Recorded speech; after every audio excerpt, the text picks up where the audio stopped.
Doctor Bhimrao Ambedkar की विरासत का जश्न मनाने के लिए दिल्ली सरकार का लंबे समय से लंबित भव्य संगीत नाटक JNL स्टेडियम में शुरू हो गया है, जिसका मकसद बाबा साहेब भीमराव अंबेडकर के गौरवशाली जीवन और उनके आदर्शों को भव्य नाटक के माध्यम से लोगों को रूबरू कराना है, ताकि आने वाली पीढ़ी को, हमारे बच्चों को प्रेरणा मिल सके।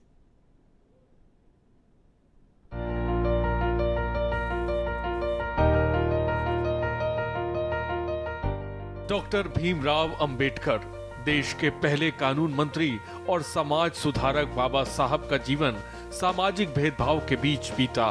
इस बीच उनके बदलते हुए सरनेम की नींव पड़ी। जातिगत भेदभाव के कारण ही वो पहले भीमराव सकपाल से भीमराव आम्बेडकर बने और फिर भीमराव अंबेडकर। संघर्ष के तमाम पड़ाव पार करने के बाद बने बाबा साहब डॉक्टर भीमराव अंबेडकर। इसी विरासत को सहेजने के लिए और जश्न मनाने के लिए दिल्ली सरकार भव्य संगीत नाटक JNL स्टेडियम में शुरू हो रहा है। बाबा साहब भीमराव अंबेडकर की गौरवशाली जीवन को भव्य नाटक के माध्यम से 25 फरवरी से 12 मार्च तक आयोजित किया जाएगा ये कार्यक्रम। बता दें कि ये पहले 5 जनवरी से शुरू होने वाला था, लेकिन कोविड लॉकडाउन और प्रोटोकॉल के कारण इसे स्थगित करना पड़ा। बाबा साहब के जीवन से जुड़ी तमाम बातें नाटक के मंचन से पहले दिल्ली के CM केजरीवाल ने ट्वीट करते हुए लिखा, दिल्ली के जवाहरलाल नेहरू स्टेडियम में बाबा साहब भीमराव अंबेडकर के गौरवशाली जीवन और उनके आदर्शों पर एक भव्य नाटक के माध्यम से प्रस्तुत किया जाएगा। 12 मार्च तक हर रोज शाम को इसके 2 शो होंगे। बाबा साहब के जीवन से हमारे बच्चे प्रेरणा लें, इसके लिए उन्हें ये शो देखना जरूरी है। बाबा साहब अंबेडकर के जीवन पे ये शो शुरू होने जा रहा है दिल्ली के अंदर। बहुत दिन से हम लोग प्लानिंग कर रहे थे, 1-2 साल से, कि उनके जीवन को जन जन तक कैसे पहुंचाया जाए। हम लोगों ने स्कूलों में भी बाबा साहब अंबेडकर को पढ़ाने के लिए अलग से व्यवस्था की, लेकिन एक आम आदमी तक पहुंचाने के लिए हमने सोचा कि नाटक एक सबसे अच्छा जरिया हो सकता है। बाबा साहब अंबेडकर का जीवन बेहद प्रेरणादायी है। मैं तो अपने आप को उनका भक्त मानता हूं, फैन भी नहीं मानता, मैं अपने आप को उनका भक्त मानता हूं,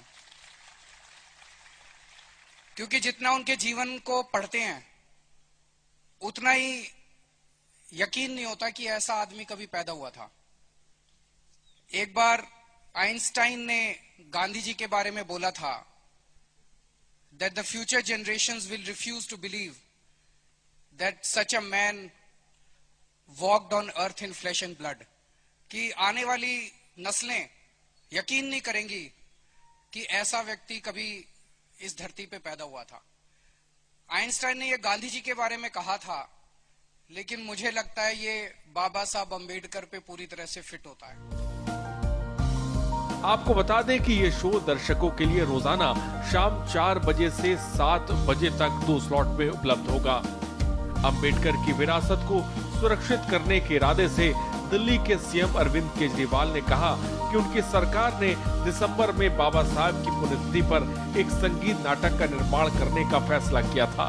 केजरीवाल ने सभी से बड़ी संख्या में आने की अपील की। अंबेडकर के जीवन से प्रेरणा ले उन्होंने कहा था कि बाबा साहब अंबेडकर को हमारे देश में अब तक देखे गए महानतम नेताओं में से एक माना जाता है। उन्होंने अपने जीवन में बहुत संघर्ष किया और उनके परीक्षणों और जीत के बारे में सीखना वास्तव में हमें प्रेरित करता है। CM ने इस दौरान कहा था कि बचपन में गरीब होने के बावजूद उन्होंने स्वतंत्र भारत के पहले कानून मंत्री बनकर हमारा संविधान लिखकर खुद को साबित किया।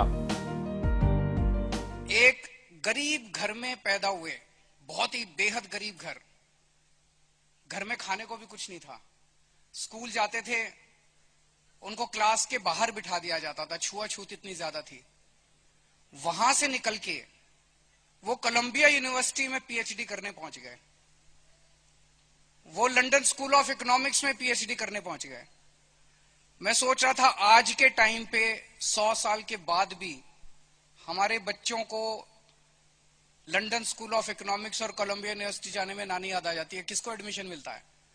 और आज तो इंटरनेट का जमाना है। उन दिनों में सोच के देखो, 1914-15 के आसपास जब वो कोलंबिया यूनिवर्सिटी गए थे, पहली बात तो उनको कोलंबिया यूनिवर्सिटी का नाम ही किसने बताया, फॉर्म कहां से लिया, अप्लाई कैसे किया।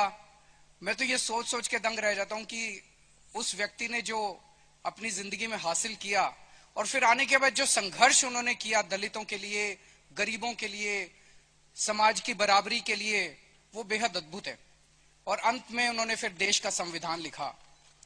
उनके जीवन से एक ही संदेश मिलता है, अगर आप पूरी लगन से लग जाओ तो nothing is impossible in this world.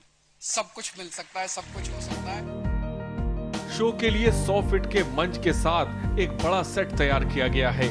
Bollywood अभिनेता रोनित रॉय बाबा साहब की भूमिका निभाएंगे। जनता के लिए ये शो फ्री होगा। सीएम केजरीवाल की दूरगामी सोच के मद्देनजर शुरू होने जा रहे ये शो बाबा साहब की विरासत को सहेजने के लिए और आने वाली पीढ़ी को बाबा साहब की विरासत से रूबरू कराने के लिए मील का पत्थर साबित होगा।